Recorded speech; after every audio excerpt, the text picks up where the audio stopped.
Seu Marquinhos, Oi. perguntar pra você, você sabe o que é a aporofobia? Aporofobia Aporofobia. tem a ver com a gente. Aporofobia, com a gente nós, né, dia a dia, nós, é nossa condição. Aporofobia é aversão ao pobre. Sério? Você acredita sim. que tem gente que tem aversão ao pobre e criaram esse termo aí pra falar sobre aporofobia? E é isso que a gente vai falar agora, porque tem um estudante de psicologia da cidade de Rafar, que ele apresentou um trabalho num congresso de uma universidade do Chile, falando sobre esse tema. Ele abordou esse tema no estudo que ele fez na faculdade que ele frequenta. É o Daniel Agazarian de Oliveira, né? Isso mesmo. Ele estuda psicologia no Centro Universitário Salesiano de São Paulo, campus Maria Auxiliadora, em Americana, e apresentou um artigo em um congresso na Universidade Católica Silva Henríquez, lá em Santiago, no Chile. A apresentação aconteceu remotamente. Esse artigo foi apresentado no dia 18 de agosto passado e trata sobre o enfrentamento à aporofobia, que é a aversão, ódio e medo de pobres. Esse termo foi criado pela filósofa espanhola Adela Cortina Ortiz em 2020. A ideia do trabalho foi abordar sobre os direitos humanos no Brasil no combate à aporofobia. Inclusive, Daniel apresentou o trabalho com supervisão do professor Robert Soares do Nascimento, professor e mestre em educação, graduado em Direito e assessor da Pastoral Universitária. Eles nos enviaram um vídeo explicando sobre a abordagem desse artigo apresentado na Universidade lá do Chile. Vamos acompanhar, vamos assistir então. Então, sou Robert, sou professor aqui do Unisal, Americana, e também trabalho na Pastoral da Universidade e na extensão aqui do Unisal. Eu e o Daniel, que é aluno da Psicologia, tivemos a oportunidade de apresentar um artigo científico para a Universidade Católica Silva Henríquez, lá do Chile. Foi na oportunidade do Congresso Internacional de Direitos Humanos. A nossa apresentação foi no dia 18 de agosto, agora. Então, vamos falar um pouquinho, compartilhar com vocês, Jean, como foi essa ideia, de onde ela surgiu e o que fala esse artigo que se tornou uma oportunidade também de apresentação num congresso internacional. Nosso trabalho é sobre o enfrentamento à aporofobia, uma proposta à luz da educação em direitos humanos no nosso país, no Brasil. Como surgiu essa ideia do artigo, como surgiu essa motivação? Ela veio de um encontro jovem proposto pela Unisal, da Pastoral Universitária, em São Paulo, no dia 9 de abril. E nesse encontro a gente teve vários palestrantes, e principalmente o padre Júlio Lancelotti, que nos trouxe a reflexão sobre aporofobia, a dignidade humana e o que é ter empatia. E a partir disso, conversando com o Robert, a gente falou, não, vamos fazer um artigo para as outras pessoas refletirem também o que é isso. E a Adela Cortella, em sua obra, né, Jean, ela vai falar que a aporofobia, ela é um medo, é um ódio, é uma aversão ao pobre. E ela vai falar que qualquer pessoa está sujeita a isso, tanto por ser um ambiente social, cultural, socioeconômico. Então, nosso trabalho a gente vai propor formas de intervenção para essa aporofobia, para esse medo, esse ódio ao pobre, que gera tanta desigualdade e exclusão em nossa sociedade, que é o trabalho em direitos humanos, a promoção de uma democracia mais justa e séria e o combate à desigualdade econômica e social. Muito bem, Jean, e todos que nos acompanham aí pela Raízes FM.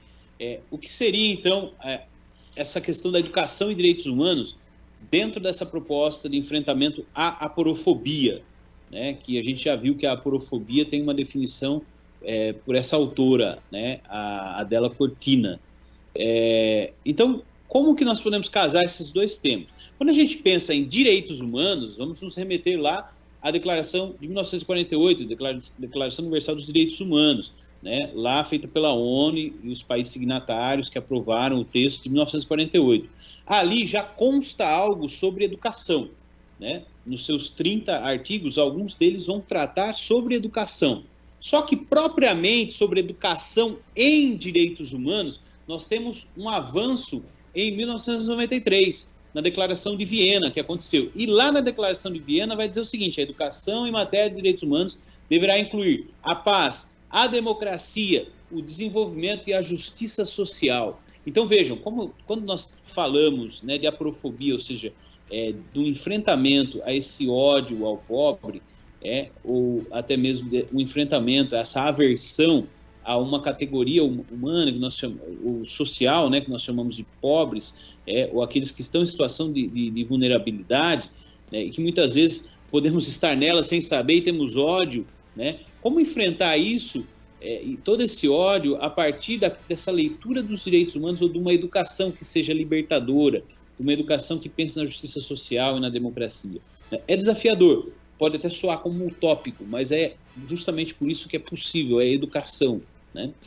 Além disso, o Brasil tem lá um parecer do MEC que vai dizer sobre a questão dos direitos, da educação e direitos humanos. Então, ele avançou muito de 2003 para cá sobre esse assunto da educação e direitos humanos e parou em 2012 esse avanço. Depois não teve atualizações, né? Por mais que recentemente tenha havido um burburinho sobre uma retomada da visão sobre a educação e direitos humanos, mas que com certeza não ia ser tão progressista no sentido de permitir em que as discussões ultrapassassem barreiras necessárias para se falar de direitos humanos, né? Quando tratamos desse tema, nós temos que olhar as diversas culturas também. Não podemos pôr limite quando falamos de direitos humanos, né? Então, a partir disso, esse documento do MEC, do Parecer 8 de 2012, vai dizer: a educação em direitos humanos é uma formação ética, crítica e política, né, na sua aspiração de ser parte fundamental da formação de sujeitos e grupos de direitos. Isso é muito importante, a pessoa passa a ser entendida como sujeito, os grupos, os coletivos como grupos de direitos. Requisito básico para a construção de uma sociedade que articule dialeticamente igualdade e diferença. Então, é possível falar de igualdade numa sociedade plural, né? É possível, temos que valorizar e entender como a educação dos direitos humanos pode nos ajudar nesse sentido. Com isso, nós conseguiremos vencer a aporofobia, oxalá isso se cumpra.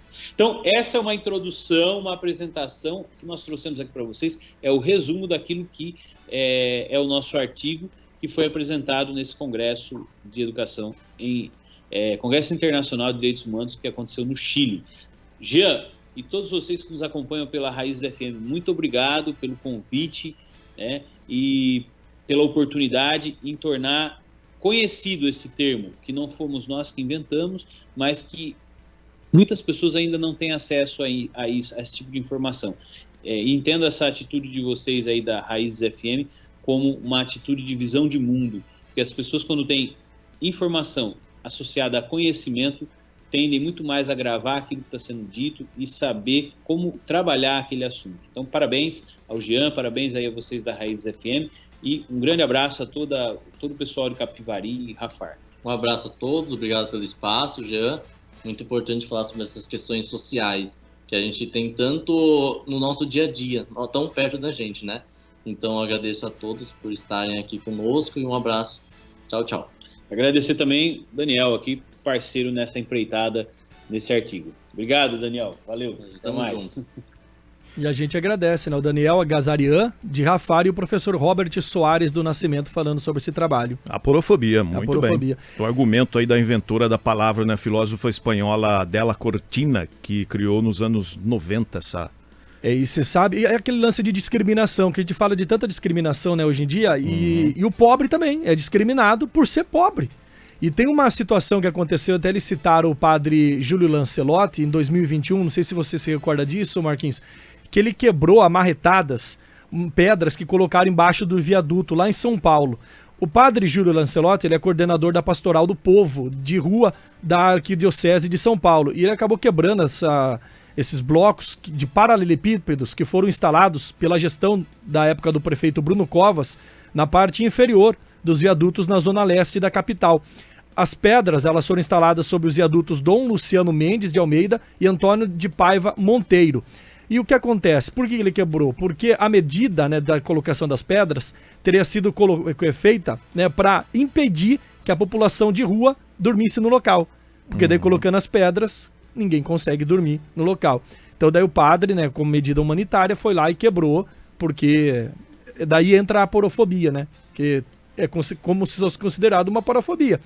E a Prefeitura de São Paulo, na época, acabou alegando que a decisão de instalar os paralelepípedos foi tomada de forma isolada por um funcionário, que acabou sendo exonerado na época. Então não foi uma medida que a Prefeitura quis fazer, né, mas entra aí, eu acho, como a aporofobia, que é uma aversão ao pobre. Eu acho que uma outra situação atual que nós podemos comparar com uma aporofobia também é o fato de estarmos vivendo essa crise mundial, né? Todo esse problema aí da pandemia, onde muitas pessoas acabam deixando seus países, né? Principalmente relacionado aí aos imigrantes ou refugiados, né? Que você sabe que, por exemplo, não decorre da condição só do fato da pessoa ser estrangeira, mas sim o fato dessas pessoas... da situação de miséria em que essas pessoas se encontram. Então eu acredito que é uma coisa assim meio que também parafóbico, né? É um tipo de discriminação também, né? Exato. Até eu lembrei, na hora que eles estavam falando sobre o trabalho, né? Falando sobre a aporofobia, do personagem Caco Antibes, do Sai de Baixo. Não sei se você assistia. Eu não assistia muito, mas era um bordão que ele falava, que ficou bem cômico. Sim. Eu odeio pobre. Sim, exato. Né? E, teoricamente, por mais que era uma peça, né, teatral, era um personagem... Um bordão ali Mas, na sociedade, tem muita gente que fala, né, talvez não aí abertamente para todo mundo, mas que odeia, que não gosta de pobre. E tem esse pensamento, tem essa sensação. Ele representa o Miguel Falabella, né? Que era do personagem que fazia o personagem Caco. Ele representava isso como uma forma de sátira, de humor, mas retratando o que tem na sociedade. Tem pessoas que odeiam pobre.